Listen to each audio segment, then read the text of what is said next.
असतो. व्हिडिओचं नाव आहे आयडियाचा व्हिडिओ.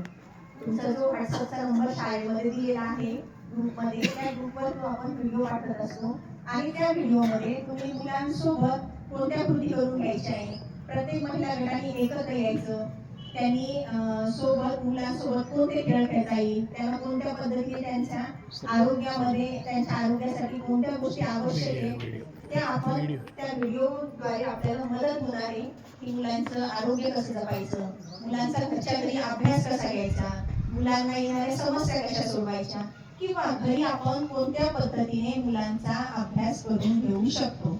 आता तुम्हाला एक प्रश्न पडेल की मग मुलांचा अभ्यास घरी का करून घ्यायचा.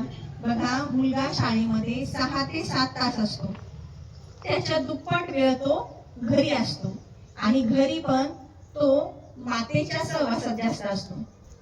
कोणताही मुलगा असो की मुलगी असो, लहान वयामध्ये मुलं मुली हे आपल्या आईच्या सहवासात जास्त असतात. आता इथं पिता पालक संघ सुद्धा तयार करता आला असता, पण शासनाने माता पालक संघ का तयार केला, कारण की शासनही ही गोष्ट जाणीव आहे की मूल हे जास्तीत जास्त वेळ आपल्या आईच्या सहवासात असतं आणि घरातली जी बाई आहे, आई आहे, ती मुलावर जेवढ्या चांगल्या प्रकारे संस्कार करू शकते तेवढं जगातलं कोणतीही व्यक्ती करू शकत नाही. म्हणून या माता पालक संघाची स्थापना झालेली आहे. याच्या अंतर्गत तुम्हाला जे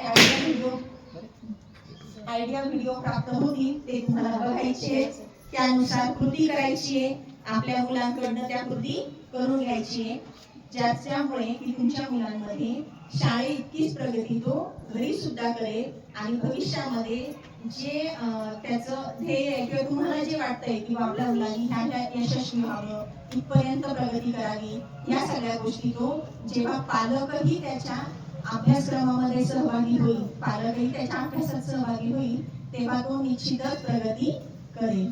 हाच आपला माता बाल संघाचा आणि निपुण भारतचा उद्देश आहे. मग त्यासाठीच आपण सर्वजण या निपुण भारत अंतर्गतच आपण सर्वजण इथं माता बाल